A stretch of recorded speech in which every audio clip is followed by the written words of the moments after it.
Niaje. Good afternoon. Saini afternoon. This is Business Wednesday. And tatu kuongelesha entrepreneur, naongea story ya tax. Let's talk about tax. Na acha niongelesha watu wanafanya job Kenya. Uko na biz Kenya. Small business, small enterprise, but you have a big dream na unataka igrow.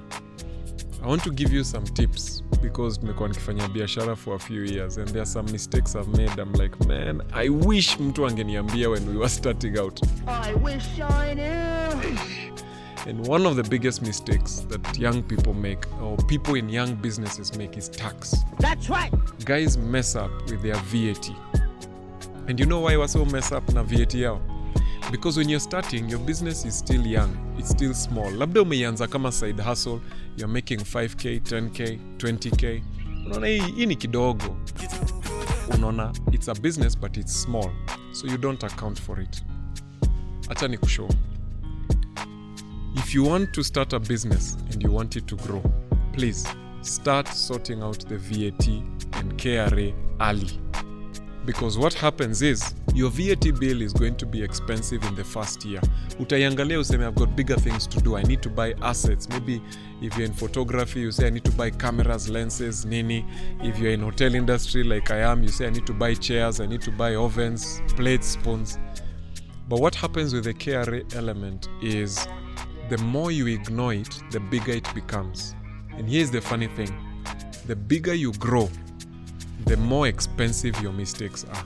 So your KRA bill yenye una evade when you're making say 100,000, the KRA bill is like maybe 3K, 5K, 10K, whatever. Alright? But you know what? Unakataa kulipa hiyo. Each month that you fail to pay, ina accrue penalties. You come 1 year later, biz yako imegrow, maybe you're making 1 million shillings a year. Now what you're supposed to pay is 200,000. Hauna accountant, hauna records, haujui ile pesa iliingia, haujui ile pesa ilitoka. There is a certain threshold when you get as a business, biashara yako inaanza attract attention ya KRA. And this is not a bad thing, it's just the way life is. When you're a small-scale trader, nobody's looking for you. As you start growing and you start making hundreds of thousands, you start making millions, KRA starts getting attracted to you. Why? Because you're turning over business. You've got employees in your company that are paying payee.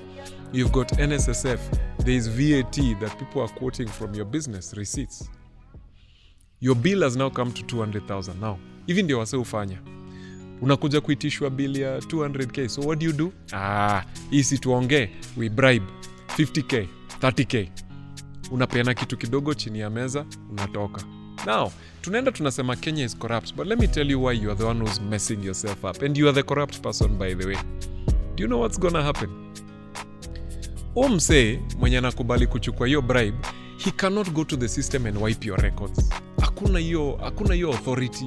Hakuna mtu anayekona hiyo ability, and you know how the net works, how systems work.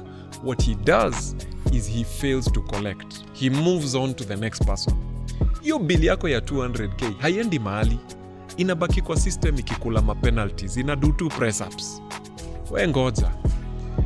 Next year, si jamaa amekanyagia story, ameenda place ingine, anahamishwa. Now your business is growing from 1 million, your business is now turning over 3 million. When the next guy comes into that department, anaanza na wewe. Your new bill is now 600,000. The bribe is no longer 20k. Your bribe is now 100k.